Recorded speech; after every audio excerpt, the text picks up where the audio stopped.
Hello friends, Buddy here at Haas of Props. It's that time of year again where we are rushing through the holidays toward a new year, and I want to continue a tradition here on my channel by saying thank you for all your support over this past year and the course of this channel. To show my gratitude, I'm giving away the files to make the Comlink used in A New Hope when Han and Luke are rescuing Leia and they are trying to get C3PO to shut down the trash compactor. It's a super easy build and makes the perfect little accessory for cosplay or even the perfect little addition for a collector. Let me show you the build process and where to get it, so let's get started.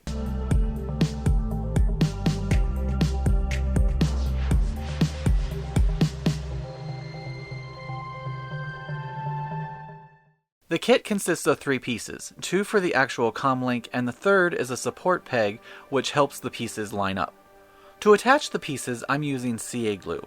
I squeeze a drop into the support hole and snap the peg into place. It may be a little tight, so make sure the peg is in all the way or it'll throw off the alignment for the second piece.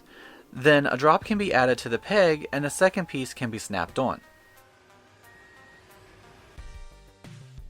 When attached, I sand the Comlink with some 120 grit sandpaper. This will thin down the print lines so we can end up with a prop which looks like cast or vacuum formed plastic instead of 3D printed. Then I sand it again with some 400 grit, mainly focusing on the top and bottom pieces which are meant to be white and need to look really smooth. The grip multi-ring area in the middle goes black and won't be as noticeable, but I'll sand them a little as well, but not as much as the white areas. Okay, so everything is sanded and is as smooth as possible, but before I begin to paint the Comlink, I'm going to spray it with 2 coats of a 2-in-1 filler and sandable primer. This will help fill any areas where the sanding paper couldn't reach too well, and as we continue, it'll help smooth it out. Plus, this primer works as a great base for painting. After the primer has dried completely, I sand it again with the 400 grit.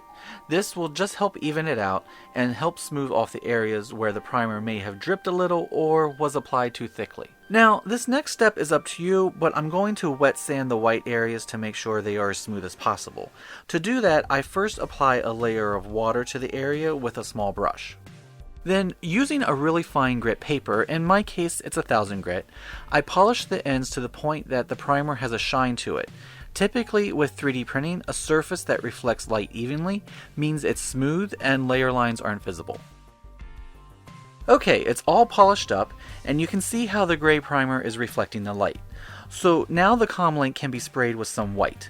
I'm going to build up thin, even layers to get full coverage in order to avoid drips, because I don't want to have to come back and sand and repeat again, so thin layers should keep that from happening. To paint the black grip rings, I'm using a flat black acrylic and a thin bristle brush. The fine bristles let me control the placement more, so I won't need to tape off any of the white areas. And by using the flat black, any unevenness in between won't be as visible as if I had used a glossy black. The last step is to paint the mic area, which I also based with the black. To paint the mic, I'm using this mirror chrome paint from Spastic. Typically this paint is intended to be used in an airbrush, but I'm going to use it with a small round brush. That way I can only catch the mesh design and leave the black visible in the recessed areas. And when working with metallics, it's usually best to work on a black base. This allows the color of the metallic to really pop and doesn't take as many layers to achieve the final results as it would if I had left the mic white. And there it is, a Star Wars Comlink like the ones used by Luke and C3PO in A New Hope. A highly detailed little prop, but perfect to add that little something to your collection or cosplay. I would really appreciate it if you would click the subscribe button if you haven't already. It's completely free to you and will help my channel grow. Plus, if you click the notification bell, you can customize your notifications so you never miss a video drop. Thank you. I hope you enjoyed this quick build. If you did, please give this video a thumbs up and feel free to comment. If you want to make one of these, you can find a link to the free file in the below description. Make it and let me know how it turned out. Again, please give this video a thumbs up, share it with all your friends and family, subscribe if you haven't, and I'll catch you on the next one. Have a great day. And remember, if you are building any of my builds or using any of my templates, feel free and tag me at Haas of Props on Instagram, Twitter, and TikTok, because I would really like to see your fantastic work. Thank you for watching, and I'll see you next time.